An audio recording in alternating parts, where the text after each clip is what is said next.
Gauss's law of magnetism.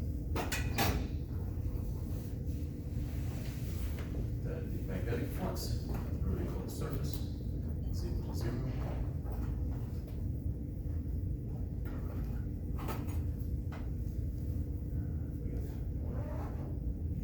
We have Ampere and amp. Maxwell equation.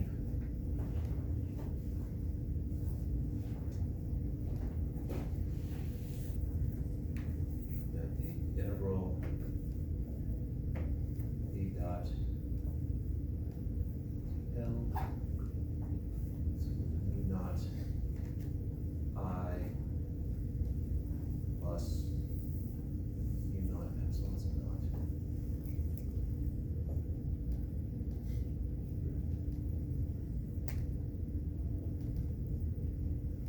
T. That's the enclosed charge. This piece right here is known as the displacement current. And then we have, so we want to speak down, Faraday-Lenz's law.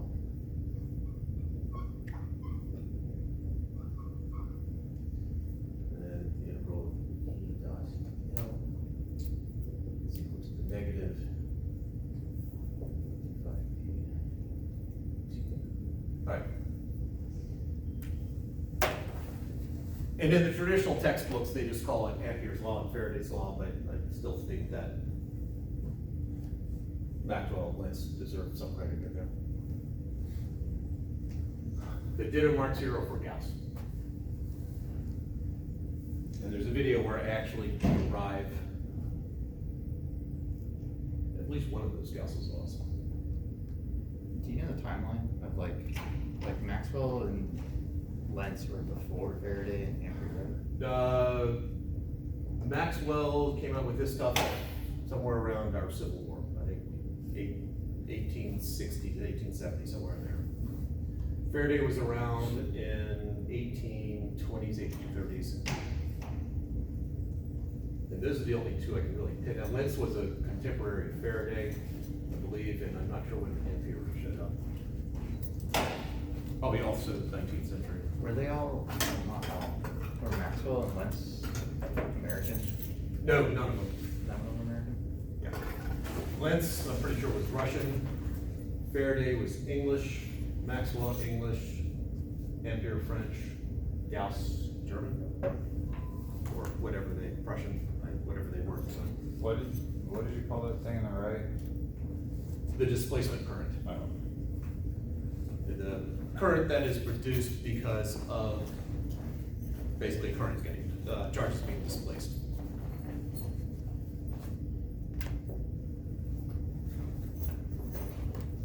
Was that the thing you said was like a contribution Yeah, this for was, six or whatever? that was Maxwell's contribution. And you'll notice the parallels here. We have E dot dA, B dot dA, B dot dL, E dot dL. We've got some derivative of the magnetic flux with respect to time. We've got a derivative of the electric flux with respect to time. The parallels here, not 100%, but it does inspire some physicists to go, well, why aren't they 100%? So if we could find a magnetic monopole, they actually fall far more in line. The fact that magnets seem to come with north and south adds to the asymmetry in it. But I've seen it documented out there in various places that if they can find a magnetic monopole, then the equation's already good. Somebody's already gone through all of this and corrected it.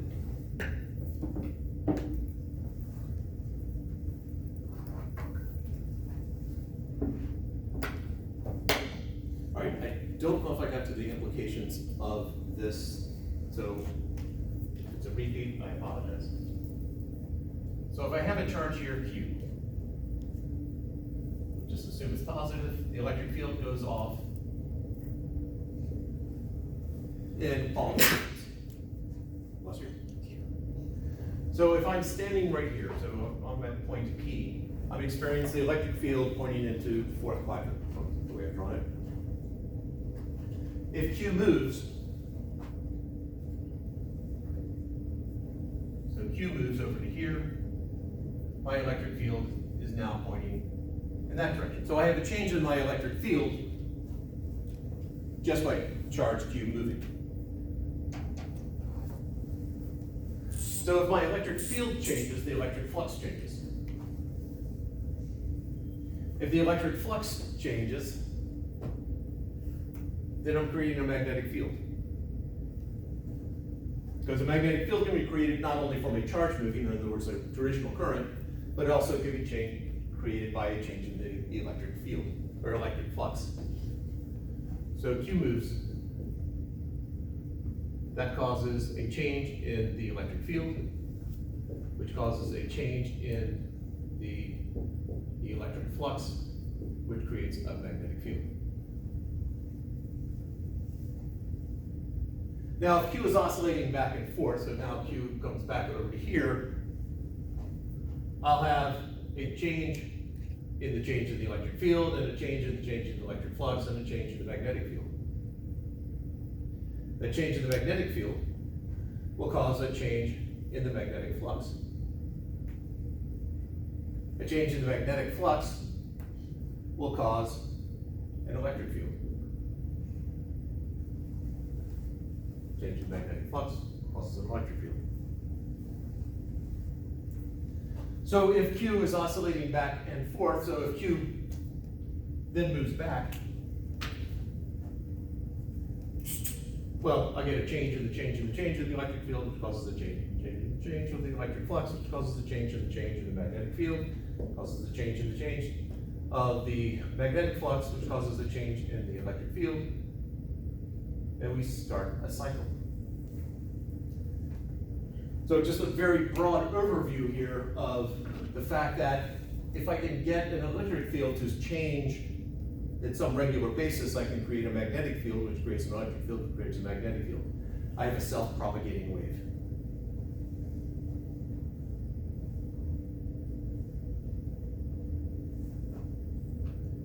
And so Maxwell now takes Faraday's law and Ampere's law, or Faraday-Lentz's law and Ampere-Maxwell's law, or equations. I guess I made this one. It really should be a law. And figures out how fast this wave would travel. That's what we're going to do. So if I have an electric field that's fluctuating back and forth. Now in reality, if I have some source creating an electric field, most likely the electric field's going to be going at all different angles. I'm just looking at just the electric field traveling in this plane right here. I'll have some central axis.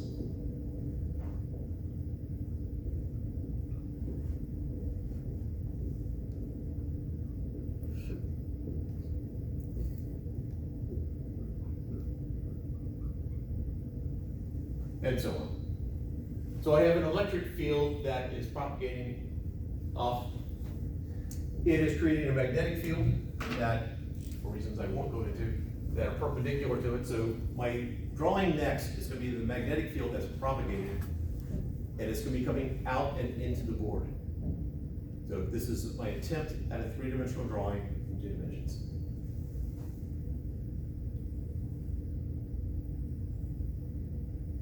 So the blue line is coming out at you here and away from you here.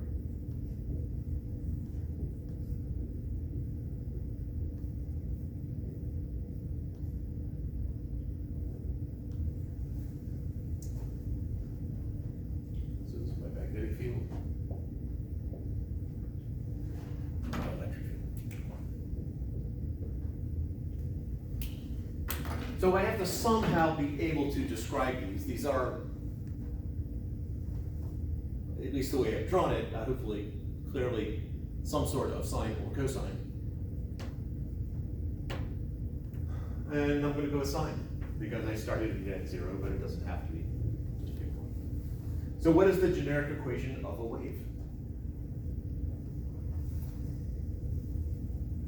Well, what are the parts of a wave?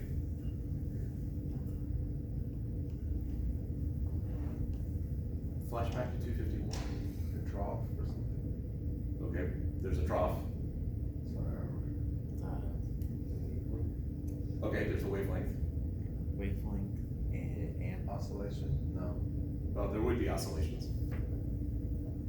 Period. Frequency. Oh, yeah. Okay, we got all sorts of good words there. All right, so let's see if we can somehow incorporate all of that. There's one other thing that you've left off: amplitude. that's what I was thinking.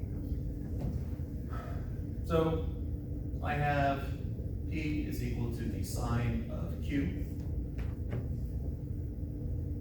So it looks like that. That's Q. That would be 2 pi. This is P. What's the period?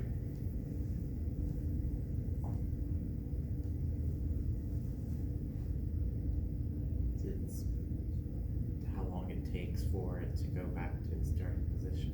And in this case, 2 pi. Oh. Is it starting position? yeah, we did. Oh. It goes up and then comes back, and then when Q is 2 pi, we're back to where we started. Yeah, I'm sensing some hesitancy, as in you've forgotten, or you think there's a trick coming up. I feel like there's a trick. Both.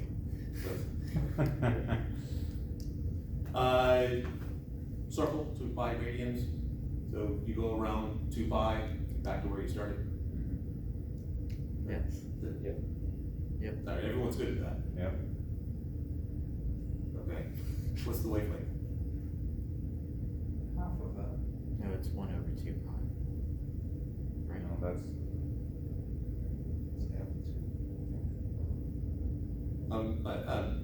Good, I guess, with that 2 pi being the period, but what would be the wavelength?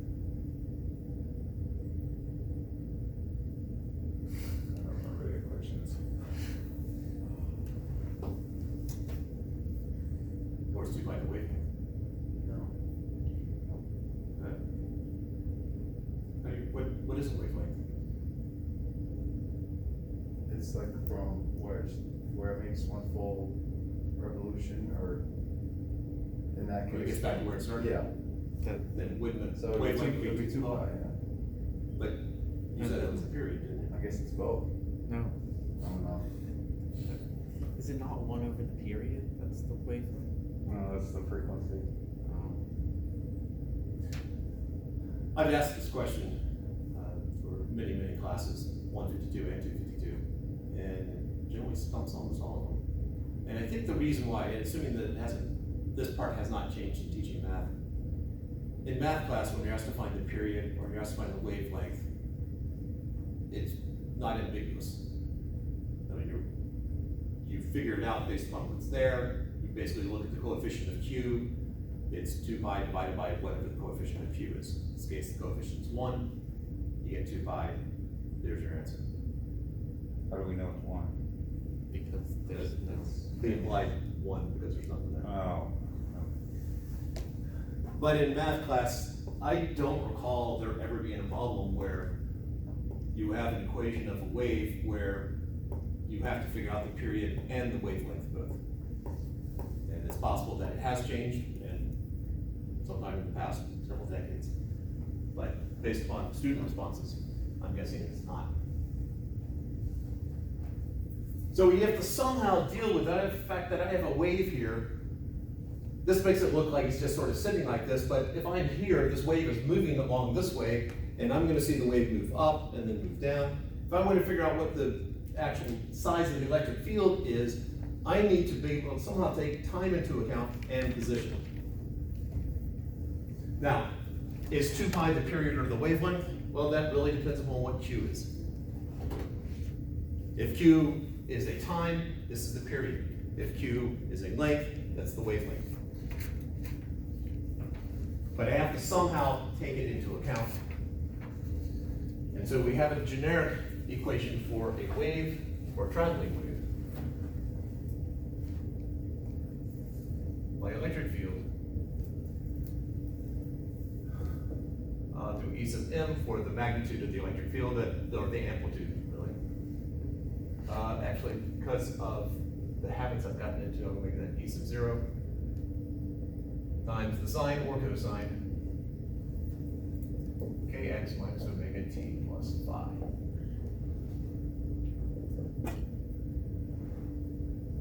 I'm going to assume that is 0. If I really wanted to do generic, then I would also tackle a term there.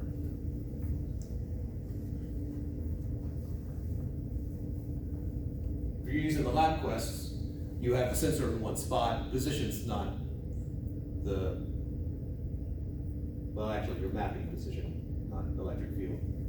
So scratch that. Omega, what is that? What is it called? Angular velocity. Bill? Angular frequency.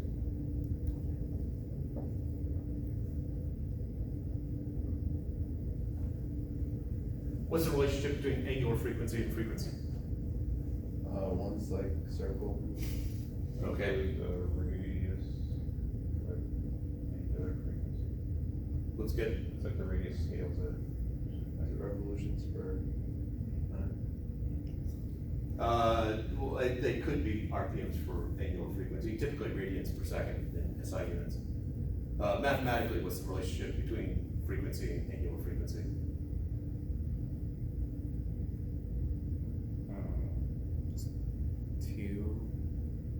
Two pi times the frequency. So omega is equal to 2 pi times the frequency. So frequency is oscillations per second, otherwise known as a hertz. This is 2 pi radians per oscillation, and you're left with radians per second. What was at the end of that equation on the top? Was it 0 that you just added in? Oh, that? Yeah. Yeah, that's a 0. It was on my phi's. Why is there 0 there? If I'm looking at a wave, I have to establish sort of a baseline.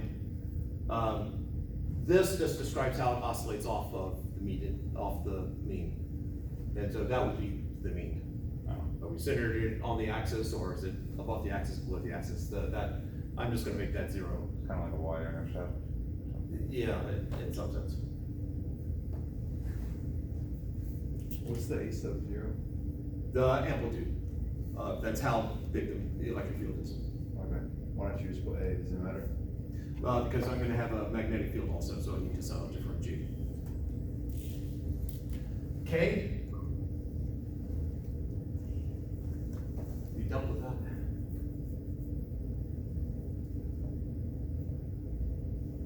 Wave number, that ring a bell? Okay. K is known as the wave number.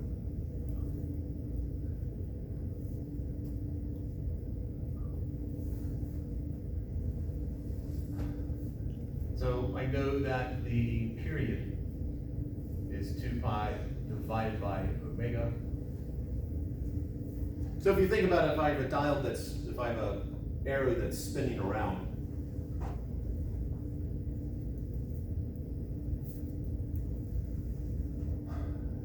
that the angular frequency would match the angular speed of the arrow. And so the bigger omega is, the less time it takes to go all the way around. And more specifically, that the period is 2 pi divided by whatever the angular frequency is. That would be 2 pi radians divided by radians per second, divided by seconds at the end. The wave number, the wavelength is 2 pi divided by the wave number.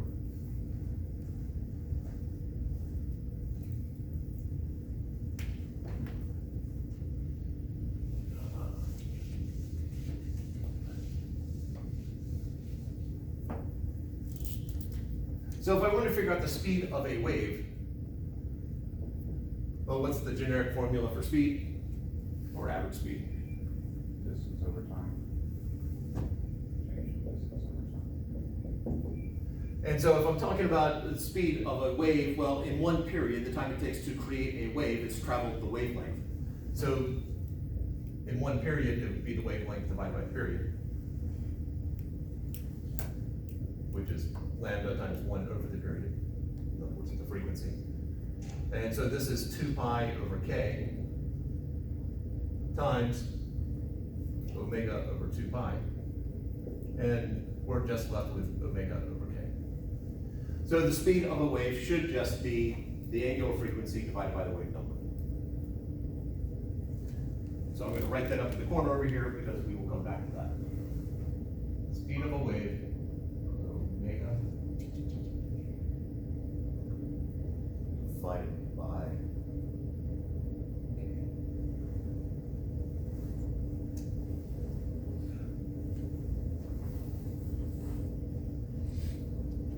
All right, questions up to you?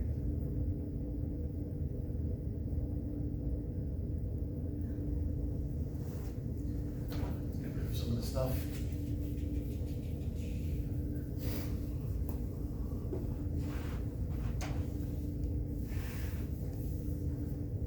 So my generic equation for the magnetic field is some amplitude times the sine. Well, it matches, they zero at the same time, they peak at the same time, trough at the same time, so sine kx minus omega t plus phi plus 0.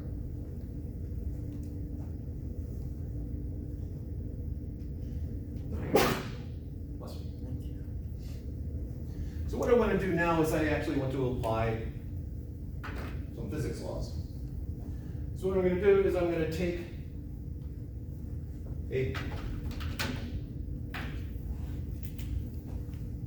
I'm going to look at a little chunk of my electric field along that box. And my box has a width of dx, and it has a height of h. It's a virtual box, it's an Amperian loop. My magnetic field is coming out of the page at this moment. So when I take the box there, magnetic field's coming this way, coming at us. So the dots represent the magnetic field. My electric field at this point is, we'll label it something kind of like E. And over here,